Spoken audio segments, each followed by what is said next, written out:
Nako guys, ako ay humihingi ng tawad po sa inyo. Nandito si kaibigan.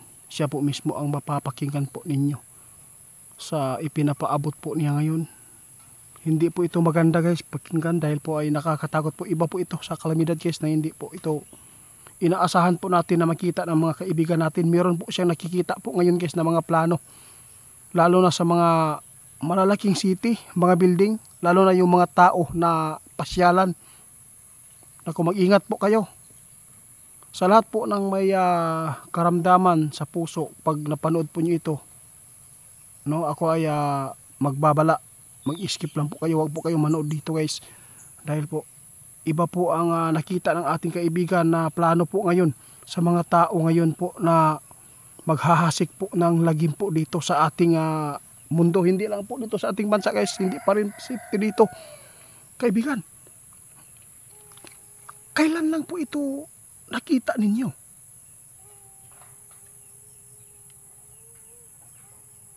Kanina pa lang? Grabe naman to guys. Ito po yung nakakatakot po ngayon. Naalala pa ba ninyo guys? Noong nangyari ang mga terorista na naglalagay po ng mga, hindi ko na lang banggitin po yung pangalan guys, pangpasabog lang, no? Sa Davao noon nangyari din. Sa Bas may nangyari din. Hindi lang po dito, sa ibang bansa pa rin.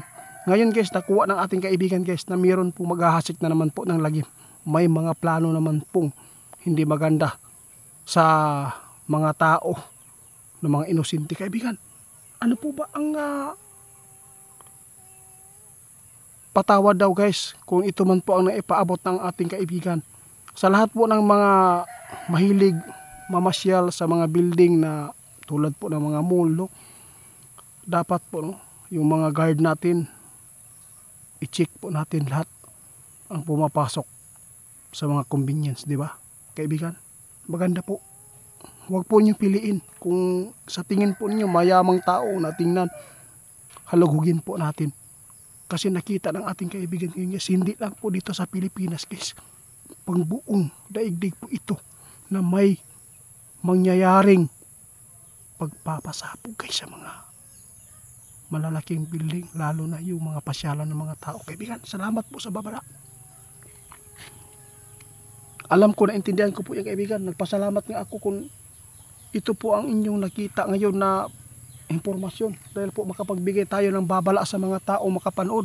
Guys, paalala ni kaibigan, meron lang po daw siyang nakita guys na hindi maganda na nagplano. Babalik na naman po ang terorista guys. Ito po yung nakita ng ating kaibigan. Sa lahat ng mga makapanood, paki-share guys. Kailangan po natin na maingatan po ang ating kapwa. Lalo na yung mga tao na mahilig sa social media na madaling makapagkuha ng impormasyon. Ikalat po natin guys. Kailangan natin. Oo, lahat. Kahit po yung mga hindi po, mga guard o ano man yan, mga sundalo, kapulisan, kahit hindi man tayo, ganyan pong trabaho guys. Kahit civilian tayo, pwede tayong makatulong po sa kapwa. Lalo na doon tayo sa city ngayon, kung sino man po ang pupunta sa mga palengke, kailangan po natin mapagmasid. Dahil iba po ang mga ginagalawan, no? Iba po yung galaw ng mga may plano na hindi masama sa tao. Kaibigan, salamat po ito ha. Diyos ko. Grabe. Nakakatakot po itong nakuha ng ating kaibigan guys. Muli na naman pong magbabalik po ang mga terrorist attack guys. At saka yung hindi ko na lang babanggitin guys, yung pagpasabog po nila sa mga terminal o ano man yan. Basta ito po ang babala ni kaibigan. Lahat po tayo, mga makapanood, ay lagi po tayong mapagmasid po sa paligid. Baka may mga taong inosente na kanilang mabibiktima. Kawawa po ang kanyang pamilya. Kaibigan, salamat po. Huwag lang po kayong matakot guys kung ito man po ang naipaabot ng ating kaibigan.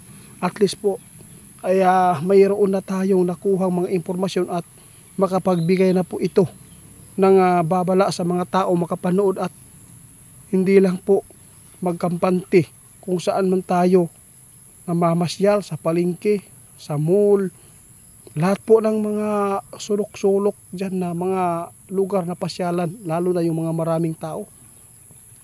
Ako kaibigan, salamat. Salamat po mga kaibigan. Muna atong giingon guys, pasalamatan nato ang atong mga kaibigan nga duwende.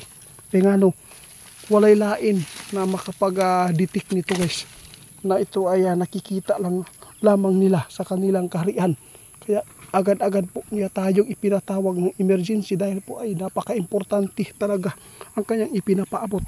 Kasi po yung Davao West, naranasan na po ng mga tao doon ang pagpapasabog. Kaibigan, salamat po ha. Mag-ingat po tayong lahat. May nakita ang ating kaibigan na duwende na mayroon naman pong plano na magbabalik na naman po ang mga dyablo para po mambibiktima ng mga inosenteng tao. Manggugulo na naman po ang demonyo. Kaya ito yung paalala, mag-ingat tayong lahat, mapagmasid tayo sa paligid.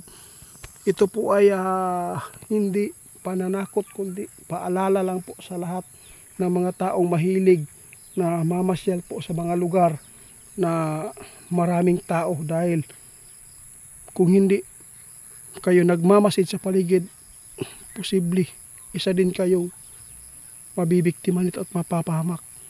Kaya salamat kaibigan. Hanggang dito na lang po guys.